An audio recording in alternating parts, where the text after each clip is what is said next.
Okay, there we go. All right. Today, I'm going to share the puzzle pieces that I've put together on the Sabe topic. And there's sort of a path I think probably most people go through if you ever encounter this. Something will happen and you'll wonder, and then something else will happen and you wonder, and then all of a sudden you get, smacked in the face that, oh my gosh, this is real. Once that happens, then you start thinking back over other things. Other things keep bubbling up that you wonder if this was and if that was. And so I'm going to take us back to the 1950s when I was a little kid and talk about what came to mind since I've had this undeniable experience happen to me here in the last 2 or 3 years, and show you what else has made me wonder about. And I understand that not everybody would want to do what I'm doing or should do what I'm doing, but I'm just doing it as public service. If anybody else out there encounters any of this, then maybe something that happened to me will help you put the pieces together and figure out what is going on with you. And I can do this. I don't care what people think. I've already been published in the MUFON Journal writing about ET and Sasquatch and stuff like that now about 10 times. So my position on this is a matter of public record at this point. So let's just begin. I'm here in Western Illinois, and let's go back to, now these are not things that I thought of. I'm going to put them in chronological order, but I didn't think about all of them until I was finally sure that this was real. So, one of the things that it jogged my mind about was when I was a Cub Scout in grade school. I went on an overnight camp out with a friend, Billy. He was in Cub Scouts too.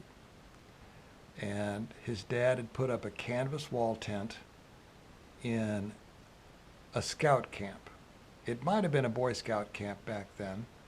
It's now Sacagawea Girl Scout camp was where this happened, and that is just south of Quincy on Ghost Hollow Road. Gee, I wonder why they called it that. And so we went out there. It was a summer night, and we were going to camp out. We had our sleeping bags on a tarp inside this tent, and it was hot and sticky. And I recall hearing something walking around. It didn't sound particularly heavy. I just thought it was some body walking around outside our tent. It's dark. We've got flashlights. And Billy supposed it was probably his dad. Whoever it was never said anything. But not long after that, I got really scared. And in fact, I got so scared that I made Billy come back into the house with us. And we were just, this is a little camp out. I mean, we're grade school kids. So we're camped out on the bluff across from where his house stood. I'm not even sure if that farmhouse is still there. It was very near to a local landmark in those days was Hurleman's Country Store. And the scout camp was on the bluffs right across from it, across Gravel Road. And so I got so scared, I made us go in the house and sleep in his room. Little kids get scared. What can I say? But now I wonder about that. Having heard all of the times that the Sabe people can make you scared, I wonder if that's what made me get scared, because there wasn't any reason to. I'd been camping out with Cub Scouts before, we hadn't gotten scared. And then again, it was about that same time. As a little kid, I don't remember the chronological order from 5, 6, 7, and 8 anymore. But I've told the story before, but just to put it in chronological context, about that same period in my life, maybe a little earlier, actually, we had a sleeping porch at the house where I grew up in, which is really close to where I'm sitting right now. And cousins were over, and we were little kids playing on the sleeping porch. Second story, screened-in room with some beds. And we heard something shriek right at the corner of the room outside. So we're 10 feet above the ground anyway, and it scared us all to death, and I'd never heard anything like it, and I haven't heard anything like it since. And as I've mentioned, I've been outside, so I don't know what it was.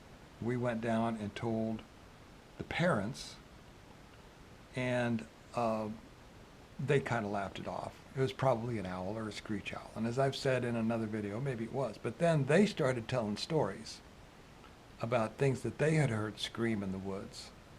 My uncle told a story about being coon hunting and being out coon hunting, and something screamed out there in the woods, and they all heard it, and the dogs came back into the fire.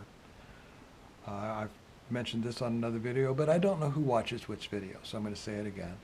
Then my mom and dad also had heard something scream west of the barn, just west of the house, which is again right about where I'm sitting right now. And Dad got a shotgun and went out to look to see what it was, and he couldn't find anything. So you just begin to wonder about that sort of stuff. And then in that same house where all of this happened, my room was on the second floor. I had a room with a window that looked to the north. And if you've seen Jurassic Park, the scene where the Tyrannosaur looks in the little boy's room and he gets up and goes to tell his mom and dad about it, that was my nightmare as a little kid. I was sure that something was looking in that window. And I always thought I was imagining a Tyrannosaur. I liked dinosaurs as a kid. That's what I imagined it was. Now I wonder, because I was scared of something looking in the window. That's why I hid behind all my stuffed animals at the age of 5 and 6. Lots of kids do. Might be nothing. Might be nothing.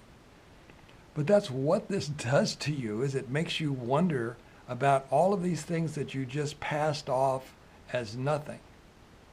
They probably had a cause, and Sasquatch may not have been the cause. I'll give you that.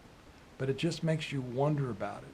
So if you have an event and all of a sudden you find yourself wondering about your own past, that's as normal as this territory gets. It happens. Okay, let's see, about 1960, I saw the first UFO that I've ever seen, and I saw that here as well. It was what you would refer to as a red orb these days. It was a satellite that flew from the east overhead, stopped, got a lot larger.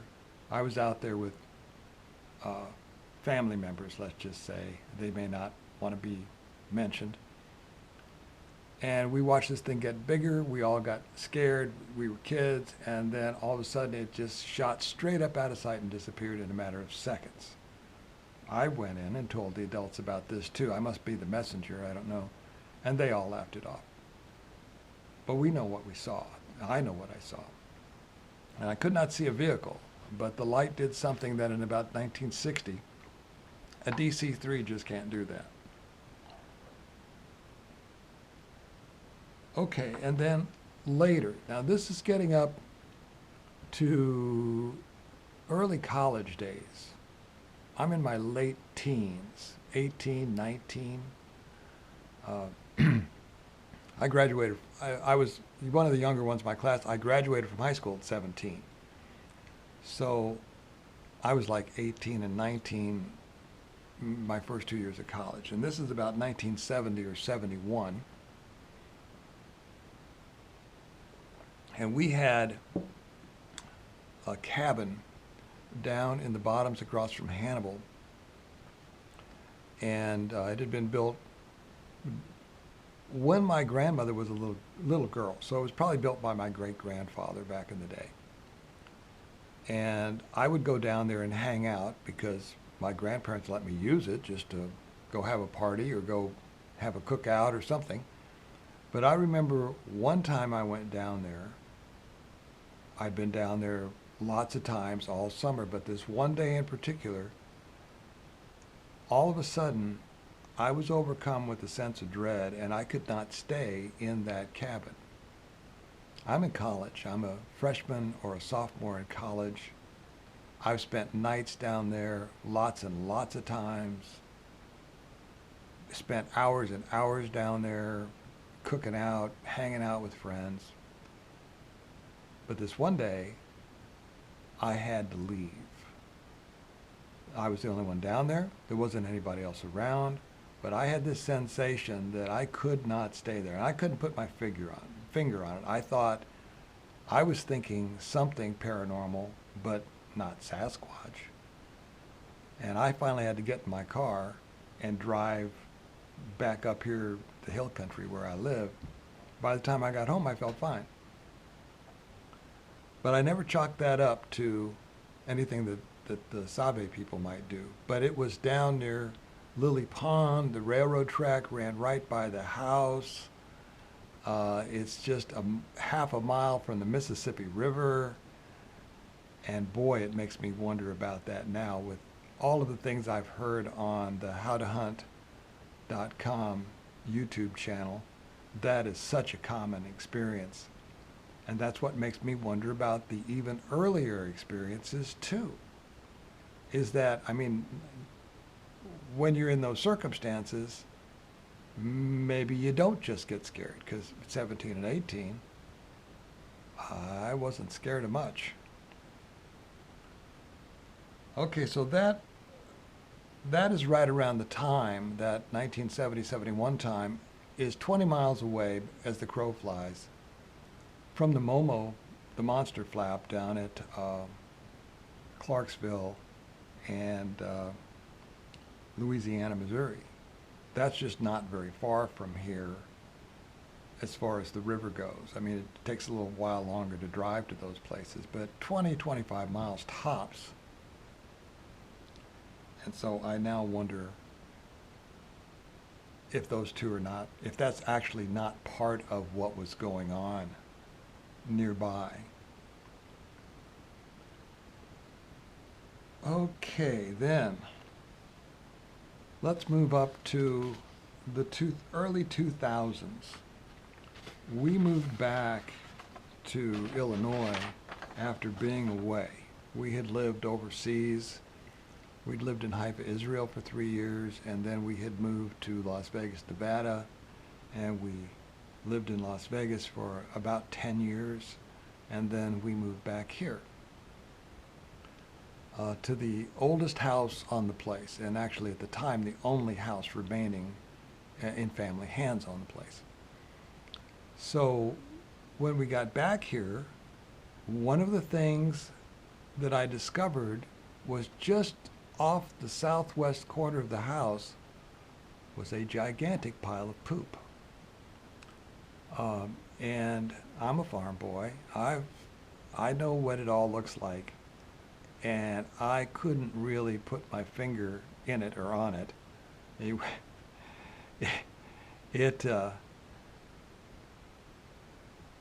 wasn't a cow pie, and it wasn't from a bull. It wasn't from a horse. It had kind of a human look to it, but it was just too big. So one scoop shovel later, it was out in the field somewhere, and it has not come back. But I wondered, I supposed that it was like a 4-H calf or something had gotten loose. But houses here are a mile apart. The odds of any particular animal getting loose and relieving itself that close to my house are just highly unlikely. And I couldn't identify what it was anyway. But it didn't occur to me that I would want to take a sample to check the DNA on this. It just, I thought somebody's animal had gotten loose, but it didn't seem right. But you don't live your life double checking everything that doesn't seem right. You'd never get anything done. Okay. I'm looking here at my notes. Let's see. What's this one about? Oh, yeah. I made a note about a post on howtohunt.com from December 13th, 2021. That won't help you, but the title would. A hand grabbed my ankle is the title of the episode on howtohunt.com from December 2021. And the reason I noted that is because I mow this hiking trail. And if you're from the Midwest, and you may not be watching this, it could be anywhere. In the Midwest, if you don't mow the ground that you're going to be walking on, unless it's paved or unless it's a gravel road, it's going to grow up in weeds higher than your head. Everybody around here knows that. If you're not from around here, of course, you wouldn't know that. But to have a hiking trail down across the farm, you have to mow it or you won't be able to get through it. Well, this episode on how to hunt, a guy driving on the road somewhere noted that he saw a Sabe watching a man mow his yard. And so I made a note of that because the Sabe was watching a man on a riding mower. And the bell went off in my head that the riding mower might be something entertaining for them to watch. And I mow all the time, and all of the stuff that has happened here, most of it, has happened along the trail that I mow. Because I think as people, we follow trails. We follow roads, we follow highways, we follow sidewalks, we follow hiking paths. And so if they're going to put something out there for you to find, they know to put it in the trail. So that's why I wanted to mention that. Also, a fellow that they read a lot of emails from, this guy called Owlman is his handle on his emails. And they, from time to time, he'll have an email read on howtohunt.com. And he mentioned that these beings will leave feathers as sort of a calling card. They'll leave a feather. And I have found on the trail feathers from hawks, owls, and woodpeckers lying in the middle of the mowed trail. And I always just supposed it was easier to see the feathers because the trail was mowed. Now, in the last episode that I put up, that I published, I talk about finding a week ago a box turtle shell.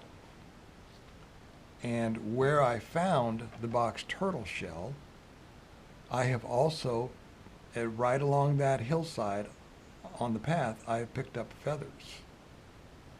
And so where the tree break was, which was just downhill from the turtle shell and about a week ahead of it, in that same location, I have also smelled the horrible odor.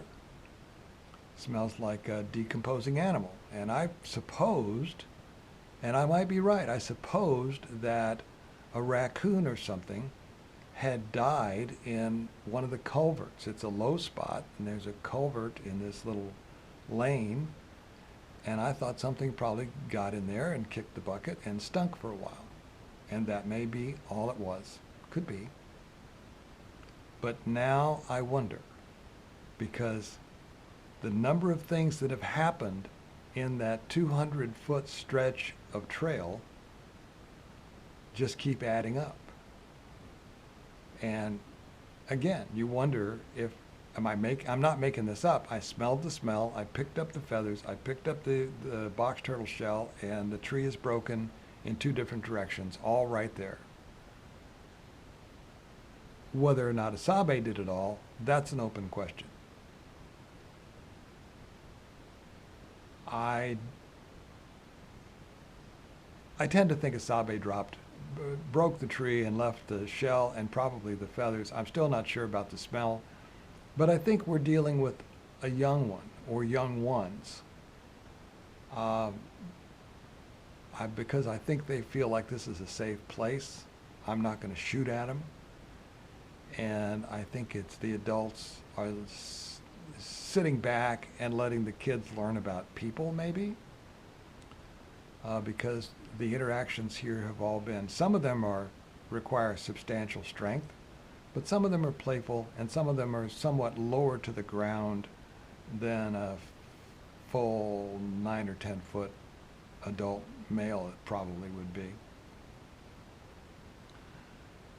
Okay, now I'm still catching us up in chronological order. I didn't think of this at the time either. I'm kind of checking my phone here. I don't want this to run way long, but I think I'll finish up the before 2001 here. I guess this is 12/20 of 21. Okay, 4 or 5 years back, I fabricated a bunch of Halloween scary eyeballs. I remembered that from when I was a kid in the 1950s, Mom and Dad had eyeballs that you would put in a drink or a soda or something, and they would float, and the eyeball would be floating in there like an ice cube. And I thought, that's kind of funny. And there's this old hackberry tree that is just as gnarly as you could imagine. It's a Charles Adams family tree, So I made these play eyeballs, and I put them in the knots in the tree, which is right alongside the hiking path, because I just thought it would be fun. And I made them out of ping pong balls and orange trail markers and stuff like that, and I fixed them in the tree so that they would stay there. I put them in with liquid nails, basically. And a couple weeks after I put them in there, I noticed that some of them were gone. And I put them in out on limbs. Some knots were on the trunk, some knots were on big limbs. But a couple weeks later, I started noticing a few of them were missing, and I looked around the tree and they weren't there. I went back a couple weeks later and there were none in the tree anymore, and there were none on the ground. And I had mowed around this tree. And so I don't know, you could say, well, the wind blew them out, or a raccoon knocked them out, or a bird. But they took them with them because they're not around the tree. I've looked several times. There's nothing to be found. You would find out of a half a dozen corny, scary eyeballs, you're going to find one in the weeds somewhere. Not a one. They're all gone. So what I now think was somebody thought I was making a gift. They may have thought I was gifting them these toys or something. I'm not sure what they thought of them. Also, that tree, later, a big limb came down in that tree. And I'm sure it was hit by lightning or something. And I'm not sure what's going on at that location, but I was going to almost go take photos of it because it's down in the woods where you cross the ditch. The ditch is dry until it rains, and then it washes heavy. And I'd put a crossing in there. And so this tree had been broken, but there are 6 trees. As you come up to the ditch, go down to the ditch to the crossing, cross it, make a right turn to go through the woods. One tree was broken when we got here. An old oak tree had broken there. And then the one across from it broke into the lane. And this one broke across the culvert, across the ditch. And then 3 others have broken. There are 6 trees all next to each other that have all had major limbs broken out of them. Some torn down and twisted. These are big limbs. Some snapped. Very few of them broken off. And that's right where the crossing goes from one side of the ditch to the other, where the path goes from one side to the other as it enters the woods. And it just seems odd that 6 trees side by side would all get torn up in that way. And I just don't think that putting a little 10-foot path through the woods creates an avenue for wind to create that kind of havoc. when it hasn't done it anywhere else on the farm that I'm aware of. So that's odd. That's just an odd thing. Okay, so that's why I don't do a lot of gifting, is I'm not sure if maybe gifting started all of this. I thought I was having fun, doing something fun for people who would be hiking along the trail, and maybe Sabe thought I was giving them a present. Okay. The bench. If you take the trail straight west from my house, you'll come to a wooden bench, a homemade bench. And right behind the bench, let's see, when did I say this was? Yeah, it's probably 4 or 5 years ago now. Right behind the bench, before I was thinking Sasquatch, a sapling was bent over to the ground. I thought lightning had maybe hit it, because lightning will do that. Lightning can cause trees to like think up is down, and they look really weird after they've been hit by lightning sometimes. But this was just a sapling. It was 6 feet tall or so, maybe 8 feet tall, and just a couple inches around. And so I presumed maybe it was a ground strike, and it hadn't gotten to any other trees, and the force of the electromagnetism had just bent this tree over. Anyway, I'm not so sure now, because it's right behind the bench at that point in the trail. It's like marking that location. And now it's kind of straightened out, but it's still growing horizontal to the ground and putting up limbs, trying to find a new top. The limbs go up 90 degrees to the ground. It's just another odd thing. And we know that Sabe tends to bend trees around or not. And this could be one. Okay. Yeah, there's nothing holding it bent over, and it wasn't growing that way when we moved back. Okay, and then we got 2 saplings just west of here. I can see them from where I'm sitting. The tops were both bent directly to the south, broken, snapped over directly to the south. One about 12 feet in the air, one about 8 feet in the air. At the time, we planted trees in between them since then, but at the time they were side by side. They were 20 feet apart, but nothing in between. And pointing straight south from here, they actually, I noted at the time that they were pointing straight south to where a tree fell over in the woods while I was mushroom hunting. And these 2 trees are pointing at that general location. I haven't lined it up on a map to see if it's perfectly in line, but it's pretty close. Let's see, what else with that? Oh, yeah. So then the tree that fell over, Steve Istall on howtohunt.com had said, you know, when you have something like that happen, go back and take a look at it. Because we hear people talk about Sabe running through the forest and it sounds like a locomotive or a bulldozer just tearing up Jack. And he said, go to where that was and make a video. Did they really tear all those limbs? What did you hear? Were you really hearing something that was occurring physically in the woods, or were they putting those noises in your head? Well, I knew the tree had fallen because I saw it fall. And so I hadn't climbed up to it. I knew where it was, but I hadn't climbed up to it since it happened. So this is like 2 or 3 years later. I go back to where that tree had fallen, and it had fallen from east to west, almost due west. When I went up to where it was, another tree had fallen from west to east and was lying upon the trunk of the first tree for the full length, like 50 or 60 feet. It had fallen right directly on top of the one from west to east. It was laying on top of it. And they, both of them, bridged a draw in the bluffs. And I'm like, yeah, that happens. That's why you go out in the woods now and there's all these trees that one falls one way and the other falls right on top of it the other way for the full length of the tree. I thought that was unusual.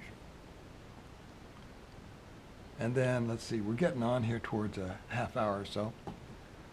So I'll wrap it up with this. While I was down there, I've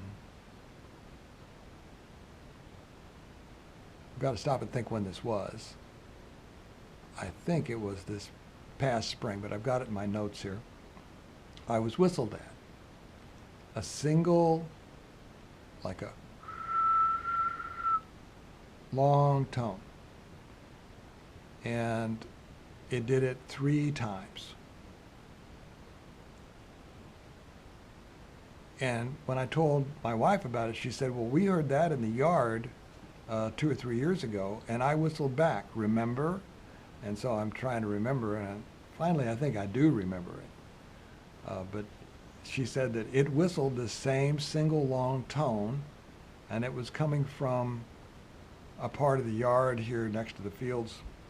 Hard to see, a lot of trees there and stuff. And it did it 2 or 3 times, and she whistled back to it, and it would whistle back. This single long tone.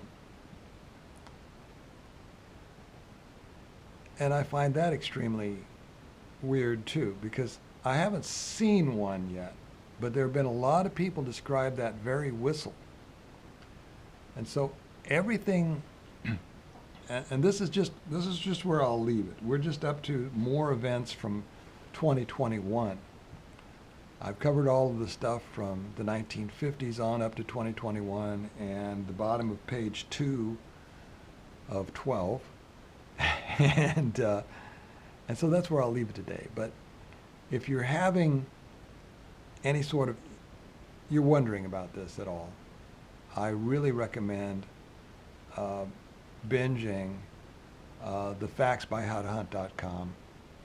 And there's another one that you will bump into, probably the same person, Steve Istall, has also uploaded older episodes on the Round Table of Knowledge by How to Hunt. And just listen to some of that stuff and see if people aren't having the same experiences that you're encountering. And I will come back and add in the rest of this here pretty soon, but I think we've spent enough time on this today. So thanks for being here, and I'll talk to you later. Bye.